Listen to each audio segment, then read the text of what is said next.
Good morning, student. As you know, I am Rakesh Kumar Pandey, science teacher of SJS. In previous lecture, we studied universal law of gravitation. As we know, in previous classes, F is equal to G m1 into m2 by r square or d square, where we know m1 is equal to mass of first object, m2 is equal to mass of second object, r is equal to distance between them. If the mass of two objects are increased, then force of attraction between them are increased. Means ये कि अगर इस दोनों वस्तु का मास अगर बढ़ता है, कल मैंने बताया था कि F is directly proportional to m1 into m2। मतलब ये है कि अगर मास अगर बढ़ता है तो दोनों के बीच का फोर्स भी बढ़ेगा, अट्रैक्शन फोर्स भी बढ़ेगा। एक और इम्पोर्टेंट बात है ग्रेविटेशनल फोर्स के रिलेशन में कि ग्रेविटेशनल फोर्स जो होता है से केवल हमारा पुलिंग फोर्स होता है या केवल अट्रैक्शन करता है या केवल दो ऑब्जेक्ट के बीच में अट्रैक्शन करता है। They are not repel to each other, या एक दूसरे को रिपेल नहीं कर सकता है या रिपल्सिव फोर्स नहीं होता है। तो ये डायरेक्ट रूप से ये फिर directly proportional to m1 and m2 and अगर इसका मास अगर बढ़ता है वस्तु का तो इसके बीच का फोर्स भी बढ़ेगा। डायरेक्टली प्रोपोर्शनल का मतलब यही होता है। एक और मैंने बताया था कि F is inversely proportional to square of distance between them. अगर इस वस्तु के बीच का डिस्टेंस बढ़ता है, अगर अभी सपोज कीजिए कि अगर यह 1 मीटर के डिस्टेंस पे है, अगर कुछ देर के बाद में अगर इसको 2 मीटर की डिस्टेंस पे अगर यहाँ पे अगर रख दिया जाए, यहाँ पे अगर इसको रख दिया जाए तो फोर्स का वैल्यू जो होगा सो घट जाएगा। यहाँ पे फोर्स का वैल्यू अगर डिस्टेंस अगर यहाँ से अगर हम लोग बढ़ाते हैं तो यहाँ से फोर्स की वैल्यू हमारी घट जाएगी। Means clearly if the distance between two objects are increases then force of attraction between them are decreases। अगर वो भी स्क्वायर से अगर आप 2 मीटर आप अगर वस्तु के दूरी को करते हैं तो फोर्स का जो वैल्यू होगा सो 4 न्यूटन यानी 4 न्यूटन डिक्रीज कर जाएगा। अगर आप 1 मीटर दूर अगर आप इसको करते हैं तो फोर्स का वैल्यू जो होगा सो ये उसके डबल स्क्वायर से कम हो जाएगा। अगर उसके बीच का डिस्टेंस आप अगर घटाते हैं, कम करते हैं तो फोर्स का वैल्यू बढ़ता है। मीन्स ये कि अगर दो वस्तु के बीच के डिस्टेंस के दूरी को आप अगर कम करते हैं तो फोर्स ऑफ अट्रैक्शन बढ़ता है, अगर बीच के दूरी को आप अगर बढ़ाते हैं तो फोर्स ऑफ अट्रैक्शन का वैल्यू घटता है। और ये भी है अगर दोनों के बीच का अगर मास अगर बढ़ता है तभी हमारा फोर्स ऑफ अट्रैक्शन बढ़ता है। तो फोर्स इंक्रीज करने के हमारे कितने प्रोसेस हुए? 2। अगर दोनों का अगर मास बढ़ेगा तब भी हमारा अट्रैक्शन फोर्स बढ़ेगा। अगर दोनों के बीच का डिस्टेंस अगर घटता है तभी भी हमारा फोर्स ऑफ अट्रैक्शन जो होगा सो इंक्रीज करेगा। और डिक्रीज करने के हमारे कितने तरीके हुए? 2। उसमें भी अगर दोनों का मास अगर डिक्रीज करता है, मास अगर घटता है तभी भी फोर्स ऑफ अट्रैक्शन हमारा कम होगा। अगर डिस्टेंस बढ़ता है तभी भी फोर्स ऑफ अट्रैक्शन हमारा कम होगा। दोनों कंडीशन में तो इसके बारे में हम लोग समझ गए। तो कल मैंने इसकी एक चर्चा कर रहे थे कि जब फोर्स ऑफ अट्रैक्शन जो है वह एक ऑब्जेक्ट दूसरे को अट्रैक्ट करता है, in this universe each and every object attract each other object with a force. Why I and other object, you and other object not attract to each other and not touch to each other. कहता है कि जब force of attraction हमको ये बताता है gravitational force कि ये सभी ऑब्जेक्ट पे काम करता है, यूनिवर्स का सभी ऑब्जेक्ट एक दूसरे को अट्रैक्ट करता है, तो हम एक दूसरे के साथ टच में क्यों नहीं हो जाते हैं, क्यों नहीं अटैच हो जाते हैं, हमको वाल क्यों नहीं अट्रैक्ट कर लेता है, बोर्ड हमको क्यों नहीं अट्रैक्ट कर लेता है, एक दूसरे व्यक्ति हमको क्यों नहीं अट्रैक्ट कर लेता है, कोई दूसरे पार्टिकल हमको क्यों नहीं अट्रैक्ट कर लेता है। बहुत सारे क्वेश्चन हमारे मन में एराइज होता है। तो चलिए इस न्यूमेरिकल्स के माध्यम से हम चाहेंगे कि ये क्लियर हो जाए। सपोज m1 बराबर हम लोग सपोज करते हैं, let m1 is equal to 60 kg। Suppose मानते हैं कि एक व्यक्ति है जिसका वजन 60 kg है और दूसरा एक व्यक्ति है जिसका वजन 50 kg, जिसका वजन 50 kg है। एक व्यक्ति है जिसका मास 60 kg है और दूसरा एक व्यक्ति है जिसका मास 50 kg है। दोनों के बीच का डिस्टेंस जो है, एक यहाँ पे खड़ा है और एक यहाँ पे खड़ा है, कुछ डिस्टेंस पे खड़ा है। तो उस दोनों के बीच का अगर हम लोग डिस्टेंस देखते हैं कि अगर 2 मीटर के डिस्टेंस पे अगर खड़ा है, तो जरा हम इसका वैल्यू जरा निकालते हैं कि इसकी वैल्यू कितनी होती है।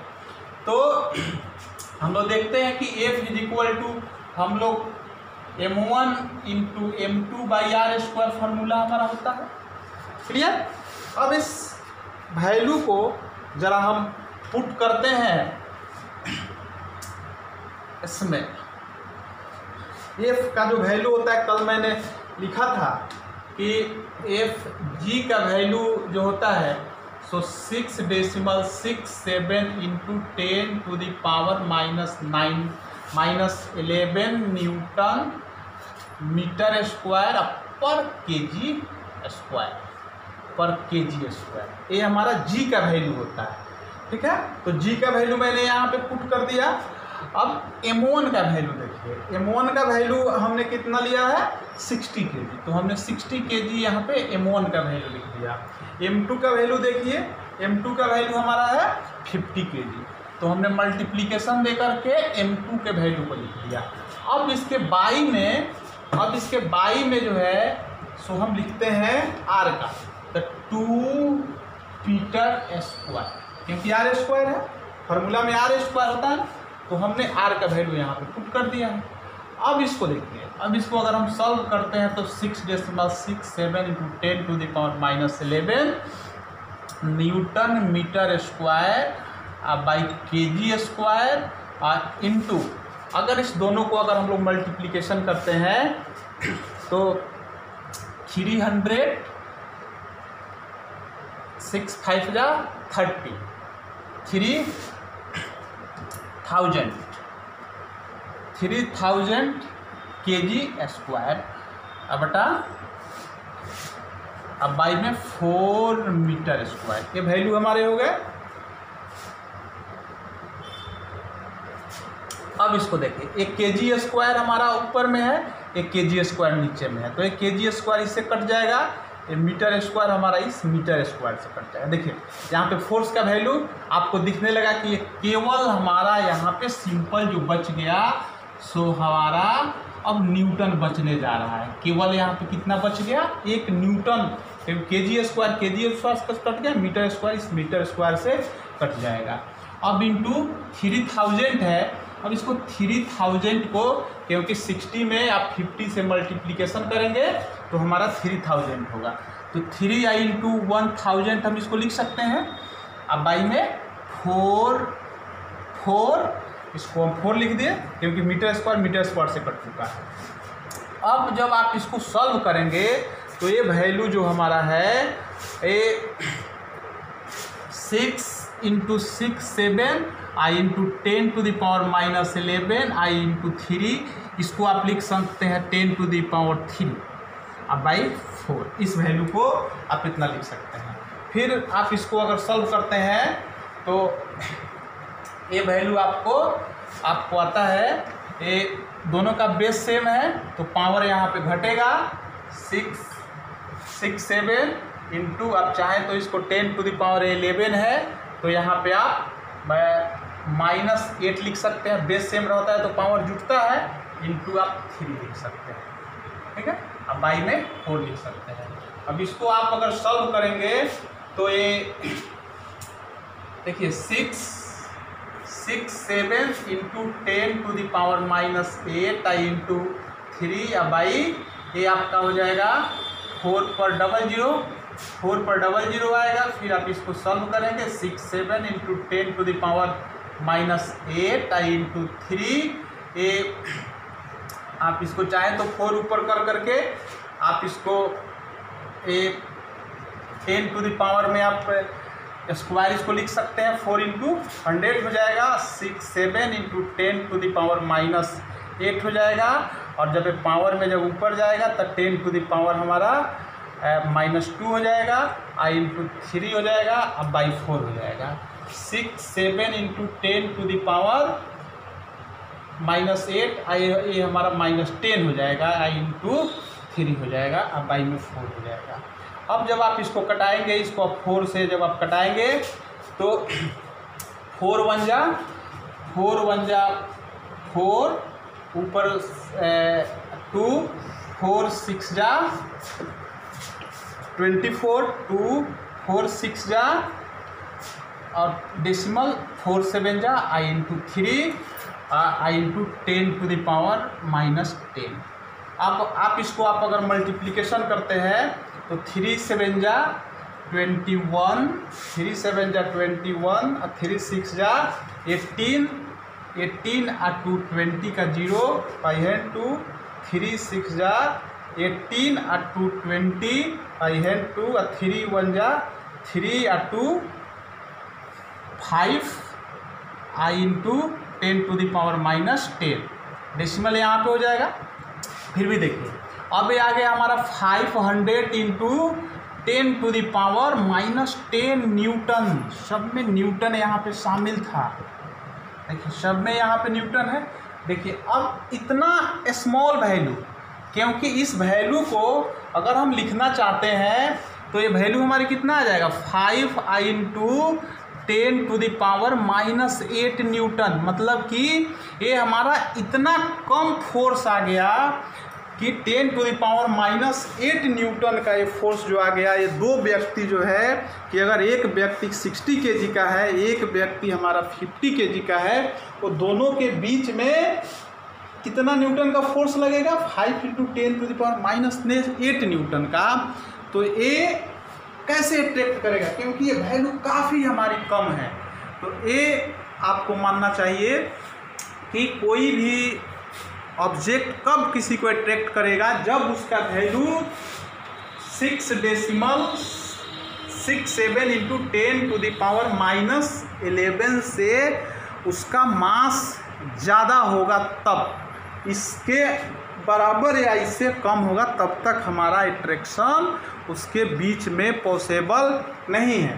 तो हम ये कह सकते हैं कि all objects are present on the earth, their mass with respect to value of g are very less, so they cannot attract to each other.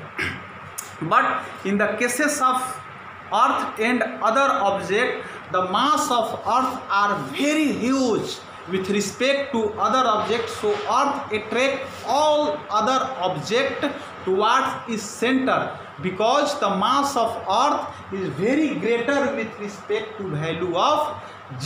Means ए कि अगर हम ए कहें कि जब तक कि कोई वैल्यू अगर g का वैल्यू अगर हमारा 6 डेसिमल 6 7 इंटू 10⁻−11 है, तो सबसे तो पहले किसी दूसरे मास का वैल्यू जो होना चाहिए उसका वैल्यू पहले पॉजिटिव आएगा, तब तो एक दूसरे को बैलेंस करेगा जी के वैल्यू को। तब जितना न्यूटन वो आगे आएगा मल्टीप्लिकेशन करने पे, तब उसके फोर्स को पॉजिटिव माना जाएगा, तब वो अट्रैक्शन कर सकता है, नहीं तो वह अट्रैक्शन नहीं कर सकता है। यही कारण है कि हम लोग यहाँ जो भी अर्थ पे हैं एक दूसरे को अट्रैक्ट नहीं कर पाते हैं, क्योंकि हमारा मास जो है सो जी के वैल्यू से काफ़ी हमारा मास कम होता है उसको हम लोग बैलेंस नहीं कर पाते हैं और हमारा फाइनली फोर्स जो होता है सो काफ़ी हमारा कम आता है, जिसके कारण हम लोग एक दूसरे को अट्रैक्ट नहीं कर पाते हैं। तो ये न्यूमेरिकल के माध्यम से हम ये समझ सकते हैं कि आप लोग को क्लियर हो गया होगा कि हम लोग एक दूसरे को अट्रैक्ट नहीं कर पाते हैं। वो क्यों नहीं कर पाते हैं? क्योंकि जी का वैल्यू जो है सो हमारा इंडिपेंडेंट होता है, वो किसी भी वैल्यू पे डिपेंड नहीं करता है और हमारा मास जो है सो काफ़ी कम होता है और मास कम होने के वजह से हम लोग एक दूसरे को अट्रैक्ट नहीं कर पाते हैं। शॉर्ट में हम लोग एक कह सकते हैं कि on the earth every objects of very low mass so they can not attract each other object but earth attract each and every object towards the center because mass of earth are very huge, very large with respect to other object। यानी हम ये कह सकते हैं कि अर्थ जो है सो सभी वस्तु को अट्रैक्ट कर लेती है और छोटा ऑब्जेक्ट जो है जैसे हम है, कुर्सी है, टेबल है, वाल है, एक दूसरे को अट्रैक्ट नहीं कर पाता है क्योंकि ये मास कम है। क्योंकि अभी मैंने पीछे आपको बताया था कि मास बढ़ेगा तभी हमारा फोर्स ऑफ अट्रैक्शन बढ़ता है, मास घटेगा तो फोर्स ऑफ अट्रैक्शन हमारा घटता है। डिस्टेंस अर्थ जो है वो भी काफ़ी, हम ये कह सकते हैं कि यूनिवर्स जो है वो एक प्लेनेट दूसरे प्लेनेट को क्यों नहीं खींच पा रहा है, ये भी हम कह सकते हैं। तो एक प्लेनेट दूसरे प्लेनेट को नहीं खींच पा रहा है, इसका मतलब ये है कि their distance between them are very large. उस दोनों के बीच में जो डिस्टेंस है काफ़ी लंबा है, काफ़ी अधिक है। अधिक डिस्टेंस होने के कारण वो एक दूसरे को अट्रैक्ट नहीं कर पाते हैं क्योंकि अभी मैंने आपको बताया है कि अगर डिस्टेंस बढ़ता है तो अट्रैक्शन फोर्स हमारा घटता है। तो जब डिस्टेंस काफ़ी ज़्यादा होगा तो फोर्स ऑफ अट्रैक्शन हमारा कम हो जाएगा, वो अट्रैक्ट हमको किसी भी ऑब्जेक्ट को नहीं कर पाएगा। इसीलिए हमारा सोलर सिस्टम का जितने जो प्लैनेट्स हैं, अदर हेवनली बॉडीज हैं, प्लैनेट्स है, एस्टेरॉयड है, मेटोर्स है, मेटोराइट्स है, ये एक दूसरे को अट्रैक्ट नहीं कर पाता है, कोलाइड नहीं कर पाता है क्योंकि उसके दोनों के बीच में डिस्टेंस काफ़ी ज़्यादा है और डिस्टेंस अधिक होने के कारण उसका फोर्स हमारा कम हो जाता है जिससे कि वह अट्रैक्ट नहीं कर पाता है। तब तक ये इसके माध्यम से हम लोग समझ गए कि ये वैल्यू हमारी कितनी कम आती है। अगर छोटा ऑब्जेक्ट है तो हमारा फोर्स ऑफ अट्रैक्शन भी हमारा कम होता है। तो इसलिए हम विश्वास करते हैं कि आप लोग को ये न्यूमेरिकल समझ में आया होगा और ग्रेविटेशनल फोर्स भी आप लोग समझे होंगे। अगर किसी भी तरह का अगर इसमें प्रॉब्लम होता है समझने में तो मैंने आपको नंबर बताया है, उस नंबर पे आप हमसे कॉल करके पूछ सकते हैं। तब तक के लिए गुड बाय।